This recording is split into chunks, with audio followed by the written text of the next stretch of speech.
Morning everybody, day 21 of my 30-day challenge, and doing a live vlog every day, and my journey today and what property I've bought. We're on property number 19 today, and the lessons I've learned throughout that time. But I just want, before I talk about that, and I talk about, I've got the tagline, don't let other people take advantage of you, and I think that's quite important, and I will talk about that in a minute. But one thing I would like to talk about, just briefly discuss for my team as well. You know, I just can't quite fathom the fact that we've achieved the #1 estate agent in Scotland with the Cooper office, and then the #2 estate agent in Scotland with the Leaven office, and the #2 letting agent in Scotland with the Glenoffice office. And then we've actually got the small group, best small group in Scotland at the Esters, voted for by our customers. It's the most important thing to me ever, is voted for by our customers. I'm not caring about panels and, you know, oh, you've answered the phone well and all the rest of it. It's our customers that are important, and it's how it's the interaction they get from us and the service they get from us in it as well. Stephen Brown, who is a trainer of ours and a kind of a mentor, I would say, works with us, and Stephen talks about world class estate agent and how that pans out, and I've got to think to myself, I was thinking about the last couple of days when we've been announced that we were awarded this. You know, why do I not feel as elated as I expect to feel? And for me, I think it's personally down to the fact that it's expectation. I talked about it maybe in day 3, day 4 of this vlog when I did it. It's expectation. I expected to get this result. Because I pushed myself, but it's not a case of big-headedness. It's more a case of, like what I say, I had acted in this way. So I had worked out, you know, what is world-class service? You know, what do I need to do to give that to a client, to give that to a customer? What do I need to do to give that to a buyer, that experience? What do I need to do to give that to anybody I interact with, that world-class service? And that's all I did. And it's like what I said before, I tend to plan everything out and execute it. So by the time I've executed this whole thing, I know what the result's going to be. It's just a matter of how quick I'm going to get there. And it's the same in your buy-to-let journey and property investment.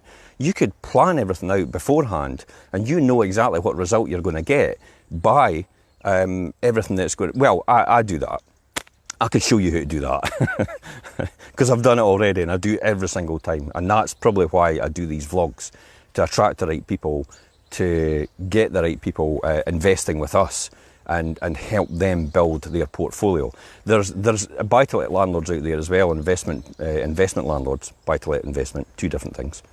A landlord is somebody who's hands-on, an investor is somebody that lets us take care of it from start to finish. So I think for them it's the same journey. You could work everything out beforehand and move forward from there. It's amazing the amount of investors I've come across so far that they actually look at their portfolio that they've got just now, and I think, wow, you could do a hell of a lot more with that portfolio than you're doing now, and you can make a higher return with what you're doing, and you probably shouldn't be doing that, and you should be doing this. But that's by the way.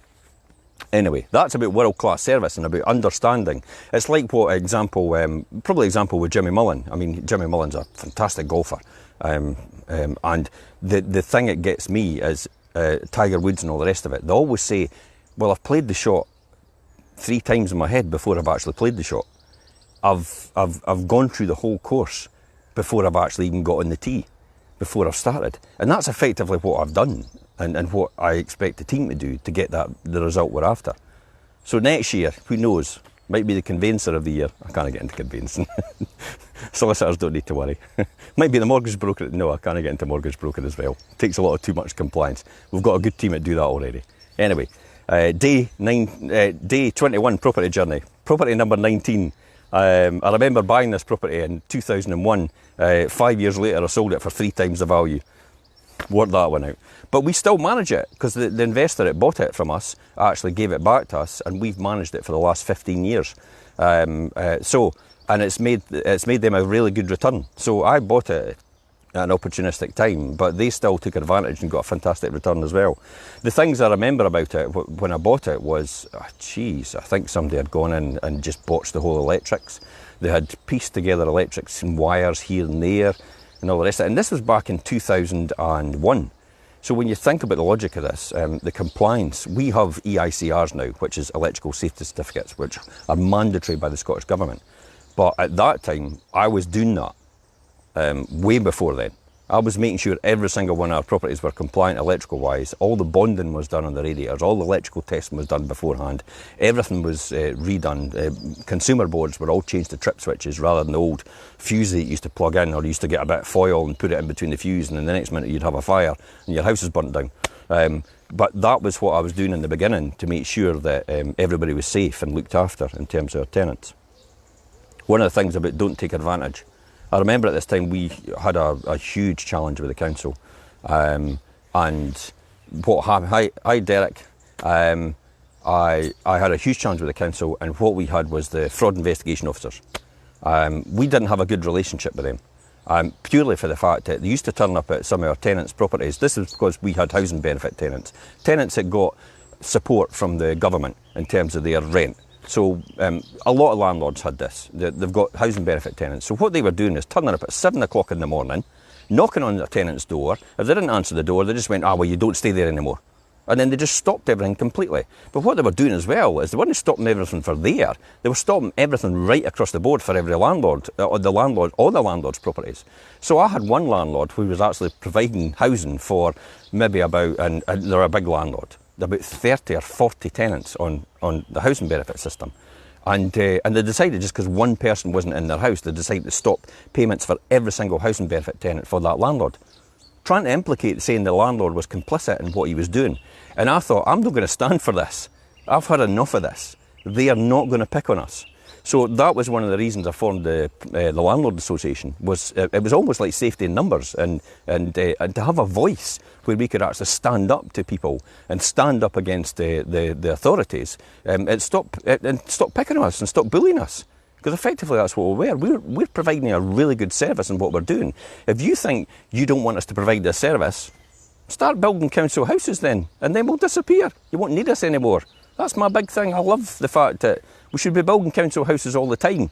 But that's another story. That's a policy thing from the government, the Scottish Government. And I just hope they actually get their act together and start building council houses again. Council houses, remember, by the council, not social housing providers. They're in it for a profit. Let's be honest, they are. Okay, so that's what I've learned. And what I did though was I learned to play them at their own game. I then went away and said, you tell me what it is that's causing you the issues here and causing you to do this and stop all these payments. And then I went away and read up all the legislation. So I spent weeks and weeks and months reading up on this legislation. And then every single time they said something to me, I then just batted it back, almost like a game of tennis, and went, wait a minute, that's not like that. It's meant to be like this. And then they would go away and check their books because they hadn't checked. And then they'd go, oh, you're absolutely right. We'll have to sort that out then. So I think that's the most thing I learned. It's amazing the amount of people in a position of authority who actually think they know what they're talking about. But when you challenge them with the actual legislation, they actually don't know what they're talking about. So we began like that with our relationship with the council and the fraud investigation team. But over a period of time, they began to realise that we wanted to change things. We wanted to professionalise the landlord, the private landlord image. We wanted to do all that. So that led on to things like Charter Mark Landlord, approved private landlord by the council, which then went later on to be Scottish-wide with the Scottish Government. This was all the templates that we proved with Fife Council and we put together with Fife Council, which actually went on to become Scottish legislation. And in some shape or form, it took its form that way. So I definitely think don't let anybody put you down and take advantage of you. You should actually challenge people if you're in a position where you know that you've got the right answer. I think that, for me, that's one of the most important lessons I learned with this property and at that time as well.